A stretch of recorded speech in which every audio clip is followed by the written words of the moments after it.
My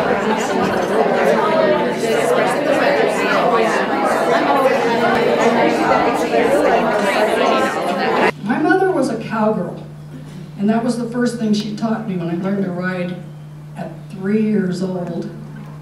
When you fall off, you get back on. And I did fall off, and I was imagining some of those falls as I was getting ready to come over here. Some of them really were bad. But yeah, I did get back on. Our horse corral in Golden was on the north side of South Table Mountain, and our house. It kind of, our backyard sloped up. We only had an acre, so it wasn't a big ranch, but we had horses, cows, goats, chickens, everything. Somehow she knew about these Little Britches Rodeos. I had a friend named John Bierk. You have to understand, John was a very cute cowboy. He had sparkling blue eyes. He always wore a red vest, and he was a bull rider. He was a couple of years older than me. He was 15, and I was 13. And he was my friend. Our parents were friends, too. And he was from Indian Hills for the lady from Evergreen. She knows where Indian Hills is, very close to Evergreen. Anyway, one day John said to me, "Mary, have you thought of riding in the steer riding for girls? That's the most exciting." And I said, well, I hadn't thought of it. I was kind of scared. I said, sounds scary, but I wanted to impress John. I said, I'll try it. I'll try it. I signed up for bull steer riding. I thought, oh, you know, it can't be that bad. A steer will just run in a straight line. It'll be just like riding a horse, right? That's what I thought. So I started. Okay, this says Little Britches Rodeo. That's my number. So you pin this on your back, and that's how the judges would know who you are, not your name. But the announcer knew who you are, so I walk up to the chute. It's kind of slow, and I'm scared. I've got on my boots and my hat and my number, my red shirt, and I'm thinking, gosh, you're risking your neck for a wild ride. What do you think you're doing? And I get up, and then I realize I'm not scared of the bull or the steer. It's the cowboys watching me. That's what I'd be scared. But I got up to the chute, and John was there. If it hadn't been for John, I would never have done all this, because he could help me get on. Now, getting on, this brings up a memory here. They always had a bell on the steer.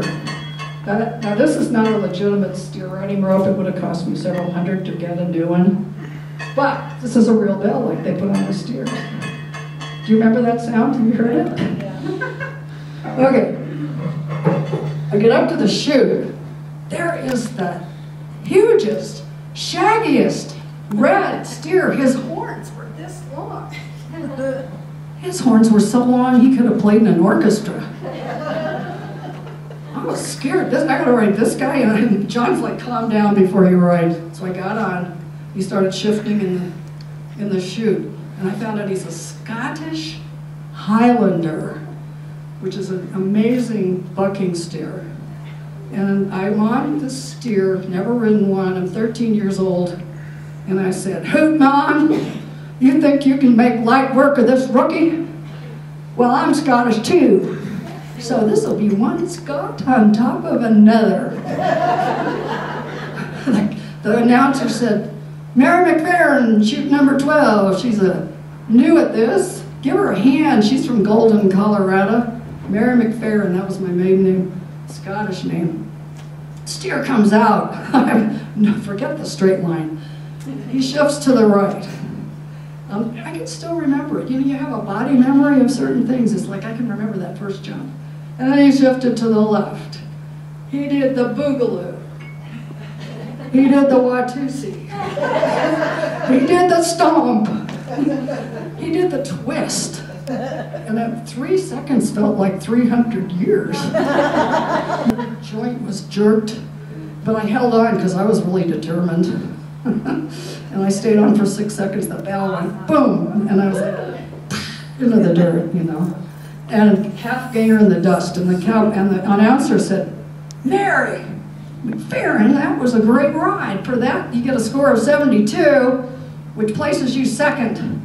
And for that, I got a buckle with a little steer on it, and a girl in it, and I showed it proudly to John and to my parents, and my mother said, "Mary, that was a great ride." And my mother is like, "That's really going to help you build all your self-confidence." And I said, "Yeah, you're right."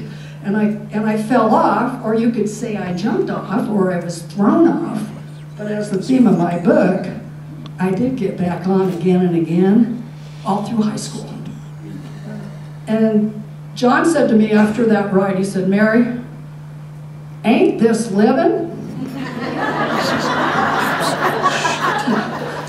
I said, "Yeah, this is living."